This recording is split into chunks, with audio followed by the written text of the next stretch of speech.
Find somebody to help you design a plan based around your objectives, not their objectives. I don't care about your lawyer's objectives. I don't care about your accountant's objectives. I care about you and your spouse's objectives.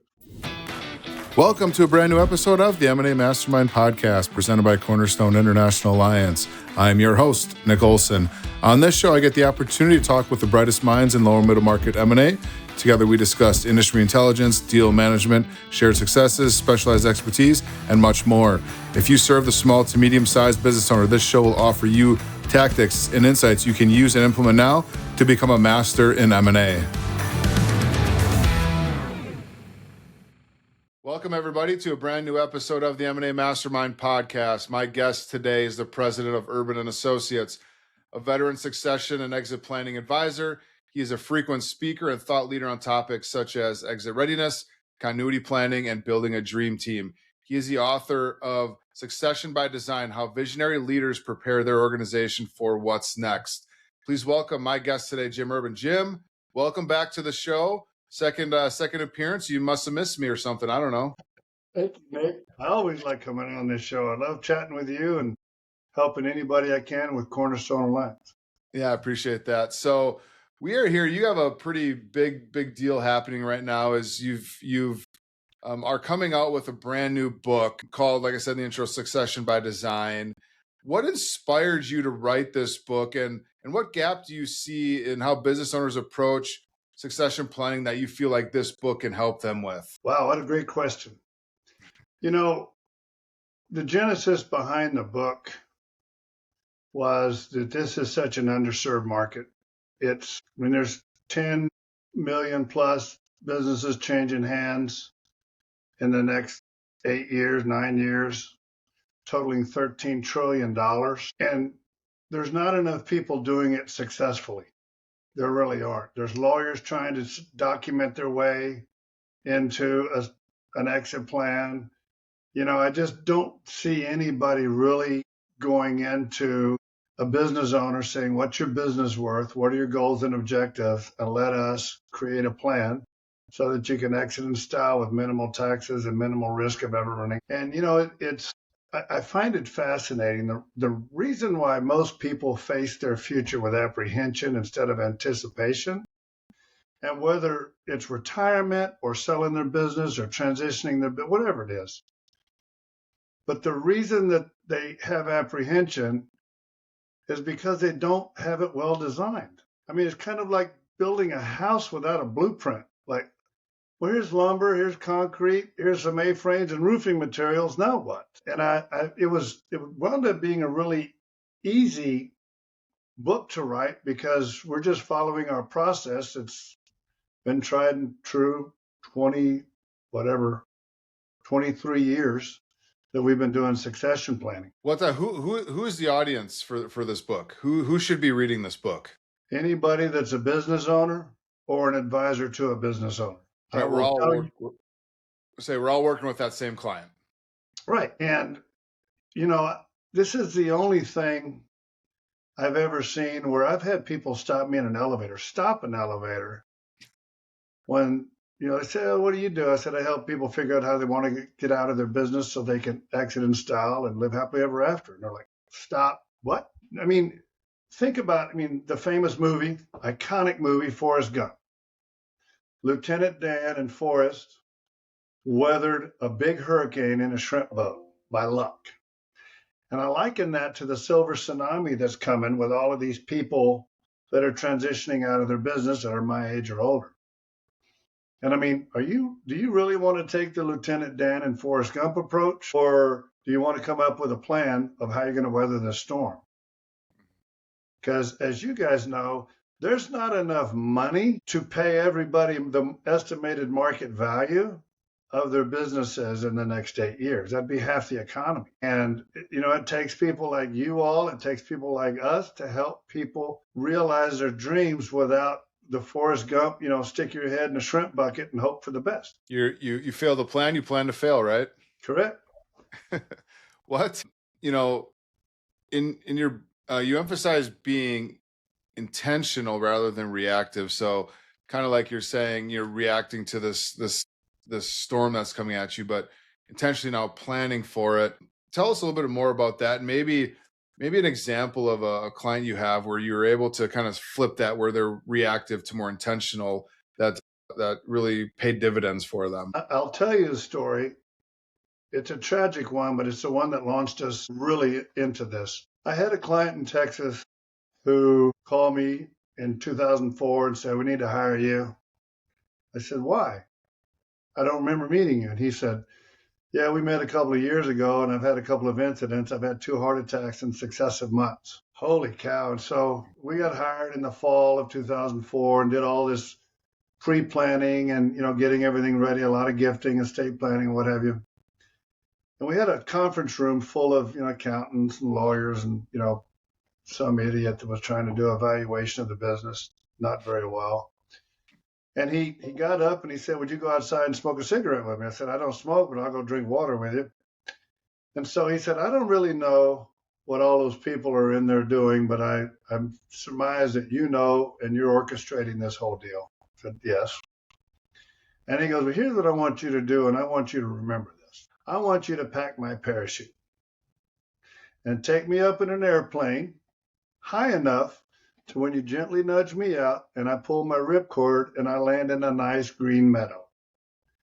I think you know, Nick, what the green meant. That meant money. But he also said, "If my parachute doesn't open up, you better make dang sure my backup parachute does, or I'm going to haunt you." And I said, "Yes, sir." He got diagnosed 60 days later with pancreatic cancer and died 6 months after that. His wife died a year later from a different form of cancer. So we knew at that point 2 things. One, this was going to be my calling if it worked. Everything we did worked to a T. The business transitioned to the next generation without voting control. We had a GM put in as president. The business doubled over the next 4 years and they sold it. That's a tragic story, but the tragedy was their passing. The tragedy was not the planning. If they hadn't had a plan, it would have been a disaster. And I have a lot of stories about, we do 2, 3, 4 a year where they're exiting either internally or to a third party. I have plenty of those, but the ones that meet the rubber of the road was the one where tragedy struck, but because of planning, everything worked to a T. And, we talk about, when I ask a business owner, "Tell me about your continuity plan," they said, "I got $500 million of life insurance and a shareholder agreement."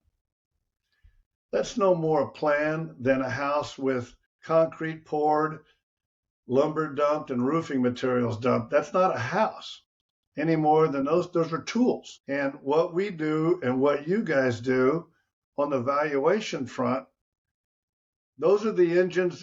The plan and the value drive each other. The driver is the value of the business. And one of the things, I know I'm getting off track right here, but one of the things that I have found so enlightening with Cornerstone, most people only want to do a value when they're getting ready to sell the business. We want one every year because we need to be able to tell the client when their personal wealth and their business value are aligned.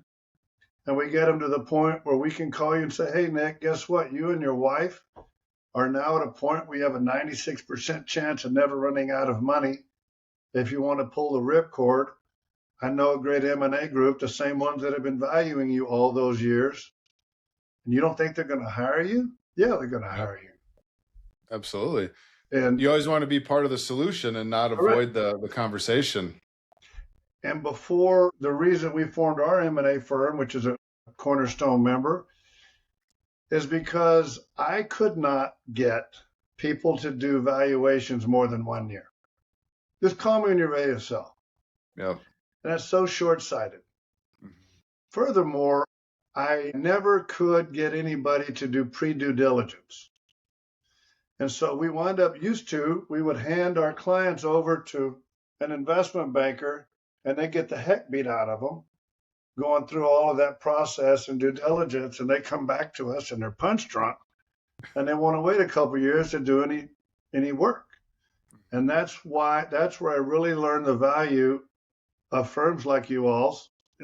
and ours that's in it, our clients have had an overwhelmingly positive response to Mike Lambrick's approach. Well, and not only does the business owner need to be comfortable with the M&A advisor, but it's also got to be the other way around, because if one side is off, it's the deal is going to be less likely to be successful. Correct. So you're going to spend a lot of time together for the next 6 to 12 months, however long it takes. You better like each other, you better believe in each other, and you better be on the same page. And that's where that pre-due diligence kind of comes in, where you talk about, like, let's date before we get married, and let's see if we like each other, and let's see if your business is ready to sell. And coming from a referral from you guys, it most likely is going to be ready to sell. So, okay, what does the next steps look like? We got to do X, Y, and Z to get you prepared for market. Are you ready for this emotionally, mentally? Do you have everything? So it definitely, you want to make sure you do that up front, because otherwise it could be a long 12 months. Well, think about that. If you don't, somebody makes them an offer. I love this one. I got an offer. What can you do? Clap? I mean, is it enough? I think so. Have you factored in taxes? Right. That's a big one. Have you factored in all the others? What's going to happen to your key executives? Are they going to stay? Are they incentivized to stay? Mm-hmm. And at the end of the day, if you don't know, I mean, it's back to the Lieutenant Dan and Forrest Gump approach. Well, let's just hope we get through this hurricane alive. Yep. Wish for the best. That's why people have apprehension. Well, and to your point, you talk about just the gap of, what you want to what you need to live, how you've been living compared to what your business is worth, because right, this is probably their biggest financial transaction of their life. If you're going into that without knowing, yes, this is enough money, then it's kind of a foolish approach, because most likely you're gonna run out of money at some point. Or if you want to take care of the next generation and beyond, like, you got to prepare for that. Yep, the legacy planning. Very true. The back of a napkin valuation is not enough. No, it's not. No, it's not. And I love my accountant does a valuation.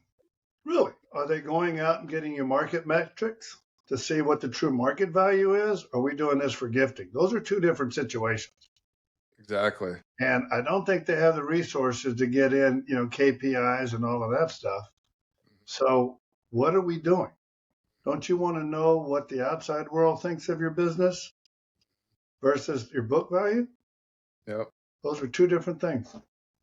And a lot of times you can know a range, but until you go to market, it's like, this is what we can get. I mean, we're always going to know, like, hey, we think we can get this. And if you can exceed that benchmark, amazing. That's great. That's the best for everybody. But, if we're doing our job correctly, and very well, Jim, that if we're bringing you multiple offers to the table, you have options, and we can drive that price up. Like, that's what an M&A advisory firm does. If they're doing their job correctly, that they're going to give you, the business owner, some options to consider. And it might not always be the highest dollar amount. Obviously, that's great, but there's structure that's involved, and legacy. Sure. And versus having multiple offers versus, I just had somebody drop off a form that says my business is worth $10 million. Mm-hmm. You have one offer. And from somebody who doesn't know you, doesn't know squat about your business, doesn't know what your goals and objectives are. So they have no idea about that. But you cling to that. Yep. As it's like having one rod in the water to catch 10 fish. I'd rather have 10 rods in the water. Our founder, Scott Bushke, tells a story all the time that, when he, and this goes true for, pretty much all of our Cornerstone International Alliance firms, is you go up against an unsolicited offer from a buyer, probably 9 times out of 10, that you're going to surpass that. Plus, that buyer is going to stay in the process, and you're probably going to find a better offer out there. The thing we want to avoid is the one-on-one negotiation with the buyer and the seller, because who's got the advantage? It's the person, the firm who's bought 100 businesses, correct, not the seller who's never sold one. And the broker has one goal in mind: my transaction fee. Well, and they've done it as much as the buyer has done. So now the playing level is, the playing field is leveled, because now we got, experience on both sides, and the business owner is going to benefit from that. Well, with firms like in Cornerstone, you're learning about the client. You're typically visiting the client. Yep. You get to feel the blood, sweat, and tears. I don't care if it's a technology company or manufacturing widgets. And you get to know them, and you get to know the kind of buyers that they're looking for that you can go find versus, a private equity that may not care, or, somebody that is a competitor that they don't want to sell to. You get to learn about it, and you become a valuable advisor because you've been doing these valuations for them. And plus, what the motivation is for them to sell. And, working with someone like you and your team where you've put the time, effort, and energy into, understanding that, but also, getting them to an optimal time to sell, bringing you in. So bringing the team in around the business owner is going to be extremely helpful. And we're all going to work together to secure that best deal. But knowing the motivation is huge because now we understand, I've worked in the business for 50 years and, I want to take care of my kids, their kids and their kids. I want to make sure that we're in a spot. Okay, I understand your motivation now, or I can't grow the business anymore. I got it to a certain level, but I want to stay on for another 5 years to get a second bite at the apple. That's different motivations, but it helps you as the advisor to understand how to approach it and what they want to get out of this thing. For sure. What is the happily ever after wealth number? People call me. I use you. Nick called. Hey, Jim.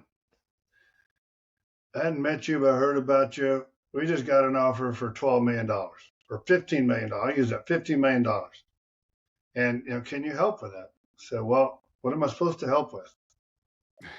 Well, help execute the buy-sell agreement.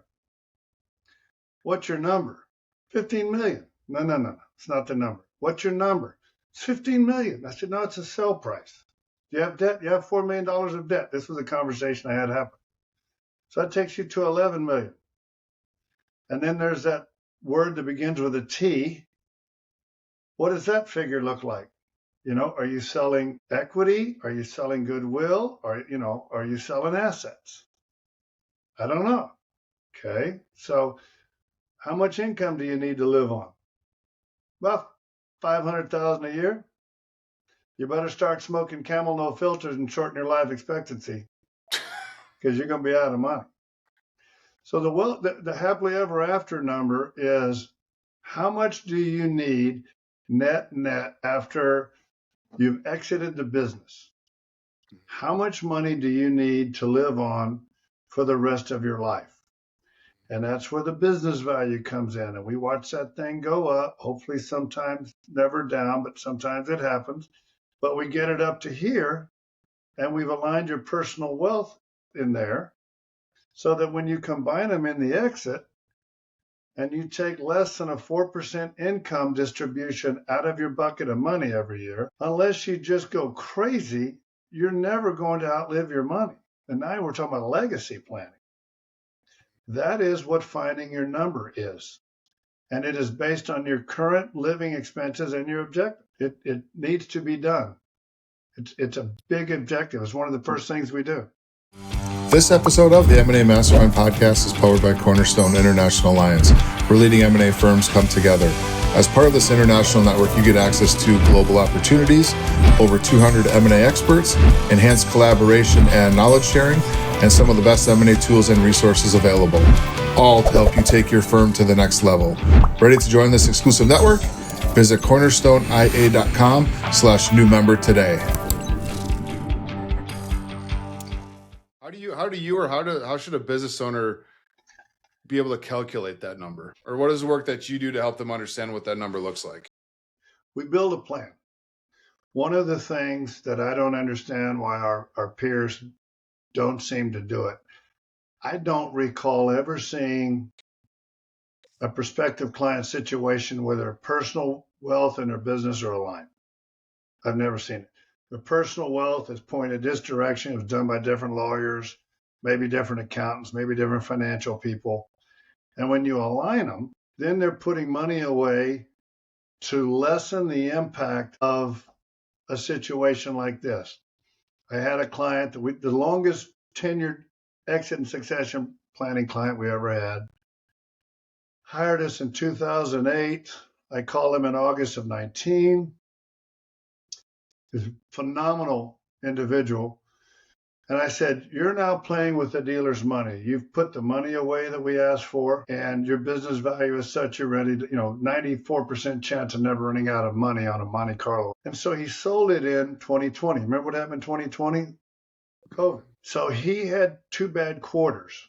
Not disastrous quarters, but bad quarters. I mean, I think everybody. And the publicly traded company that was buying him said, we're going to discount this price 15%. Well, he panicked about it. So I went to our planning group and I said, what is the largest discount we can take to not impact this live happily ever after number? And they came out and said 9%. So I went back to the M&A firm and said, if you only negotiate this to a 9% discount, we'll take it. Because he had put enough money away to create some financial independence from the transaction that would occur in case something happened. COVID, how are we going to plan for that? Yeah, right. Right. What's the importance of having a written out plan instead of something in concept? You talk about it, whatever, great, but something that's documented, written, so you can go back to, how important is that? If you had a twin brother, Nick, had an identical business, identical family, identical 15-year-old sports fanatic, everything. Kids, business, family, everything's identical. Your twin came up with just keep working in the business and hoping for a great day someday. And you came out with a well thought out plan of how you were going to someday leave the business, knowing the business value, having your personal wealth aligned with your exit plan and your business value, with a robust continuity plan that does not blow up your family or your business or your key executives. Who's more likely to accomplish their objectives? One with the plan. I use the twin person analogy all the time. Mm-hmm. I mean, if I'm talking to somebody and they say, why wouldn't I just wait to do this? I said, is waiting going to help you? When should I start this? Yesterday. I mean, again, go back to the twin person analogy. Who's more likely to get there, maybe even sooner, with a plan? What are, for maximizing value, what are 2 to 3 actionable steps business owners can take today that can materially move that needle closer to a sale? Well, none of them are hiring us or you to say, what you guys need to do is you need to make more money and make more profit. Duh. I mean, you don't have to go to business school for that. Tell me about your key executives. Are they incentivized to help you grow the business? If you get hit by a bus, are they incentivized to remain with the business? Because if they're not, the first thing that happens to you, Nick, you get hit by a bus and everybody goes, oh my gosh, poor Mrs. Olsen, The second thing they think about is, what about me? Do I need to update my resume? Do I need to look for a job? And I've just never, I've never seen a situation where you have, and I'll call it your pre-due diligence. I look at due diligence as opening up a refrigerator stock full of stuff. And if nothing smells bad, we're probably okay. If something smells bad, a buyer's going to take every single thing out of that refrigerator until they find out what's bad. Like this. Tell me about your risk audit. If I'm buying a business, I want to know if there are any holes that I need to plug or be concerned about. That same client that we told you that had during COVID, 2 years prior, we suggested a risk audit from a PNC firm, his PNC firm. And he goes, they said we didn't need to do it. I said, well, then hire somebody else. So we suggested somebody actually with Marsh. And they came back. He called me and he goes, I got to get ransomware insurance. I'm like, yeah, no, it's prevalent these days. He goes, I manufacture aluminum. What do I need that for? I said, I don't know. I'm an advisor. What do I need it for? But I got it. I said, you're going to spend more in golf than you're going to spend for that. Big shock. 2 months? No. A month before he was due to close with the publicly traded company, he got a ransomware attack for $5 million. Oh, wow. He shut it down instantly. The insurance company came in. acted on his behalf as though they were him, talking to the people. I think they were Russia or Ukraine. I don't know where they were, somewhere over there. And they settled it for $1.5 million. He paid a $10,000 deductible and walked away. And they closed 2 weeks later. These are just things that, and I would tell you, if you're a business owner or if you're somebody working with a business owner, if I had you flip the script and you were buying your business, what are the holes that you would notice that would make you not pay fair market value for? Mm-hmm. That's an interesting way to look at it. And do you typically get a handful of responses that they know right away what the holes are? I don't really think I have any holes. I mean, I've known my broker forever. We play golf and he takes me on fishing trips. Oh, that's good. We had a client. There's another story about risk. We've done everything for this company. That they're the second generation, 3 brothers own it. They do phenomenal. And I called the older brother who runs the company and I said, hey, I think we need to do a risk audit. And he goes, is that something you guys do? I said, no, but we get somebody to do it. I'm all right. I've known Bill forever.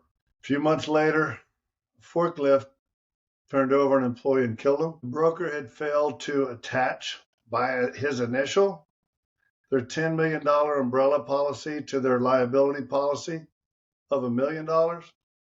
So they came out of pocket for the rest. To this minute, I actually have a call with him tomorrow. To this minute, he said, I am your spokesman for getting a risk audit. Anybody that balks at it, have them call me. So that's no reason not to do those things. Yeah, for sure. What about, so you talk about a risk audit, that's someone else in the picture. What does the dream team mean, and how does someone put one together? For starters, you have to have a good valuation firm. Somebody that's not just invested in the transaction. Somebody that really cares about the outcome and how they get to the outcome. Secondly, you need to develop a great relationship with an attorney and a CPA, especially an attorney, because we frequently come into, my divorce lawyer can handle our transaction. Like, no, I don't think so. And, you have valuation done. You either develop a good relationship with their client's accountant, or if that's not, or they want to change, have resources at your disposal.